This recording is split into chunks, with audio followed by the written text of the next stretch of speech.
খুব সুন্দর হয়েছে। এরকম গ্রাম্য থিমের ওপর, এরকম কুঁড়ে ঘরের ওপর, মানে এরকম সরস্বতী পুজো সচরাচর দেখা যায় না। আমাদেরই মুসলিম দাদা খুবই প্রিয়, করছে, আমরা তার পাশে আছি, তাকে সাহায্য করছি, তার সহায়তা দিচ্ছি।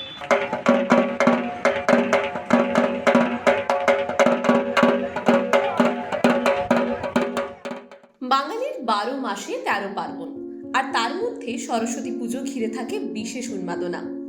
বিদ্যা ও জ্ঞানের দেবীকে তুষ্ট করতে শিক্ষার্থীরা তো বটেই, সাধারণ মানুষও মেতে ওঠেন এই উৎসবে।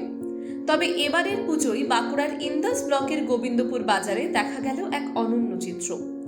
সাধারণত সরস্বতী পুজো হিন্দু সম্প্রদায়ের প্রধান উৎসব হলেও সম্প্রতির এক অপূর্ব উদাহরণ সৃষ্টি করেছেন গ্রামেরই এক তরুণ আব্দুল হাই।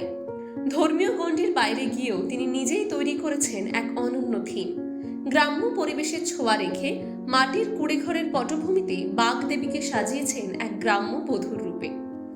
সরস্বতী পুজো যে শুধুমাত্র একটি ধর্মীয় উৎসব নয়, বরং জ্ঞানের আরাধনা, তা যেন আরও একবার স্পষ্ট হয়ে উঠেছে এই উদ্যোগে। শুধু তাই নয়, এই পুজোতে সম্প্রতির বার্তা আরও এক ধাপ এগিয়ে নিয়ে গেছেন গ্রামের মুসলিম বাসিন্দারাও।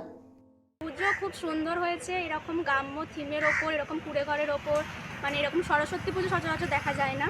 তাই এরকম পুজো আমরা জীবনে প্রথম দেখছি এবং খুবই আনন্দ উপভোগ করছি। আমাদেরই মুসলিম দাদা খুবই প্রিয়, করছে, আমরা তার পাশে আছি, তাকে সাহায্য করছি, তার সহায়তা দিচ্ছি। হ্যাঁ, পুজো খুব সুন্দর হচ্ছে, মানে পাশাপাশি এরকম পুজো কোথাও দেখা যাচ্ছে না।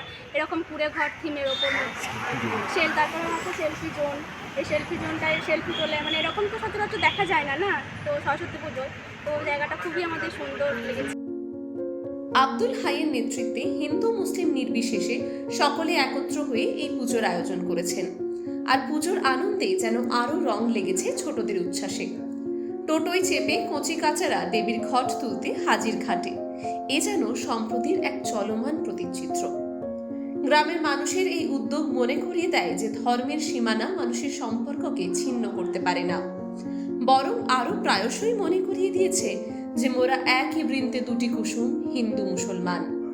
আব্দুল হাই এবং গোবিন্দপুরের মানুষ বুঝিয়ে দিয়েছেন যে মানবিকতাই সবার ঊর্ধ্বে। টাইমস নাও খবর।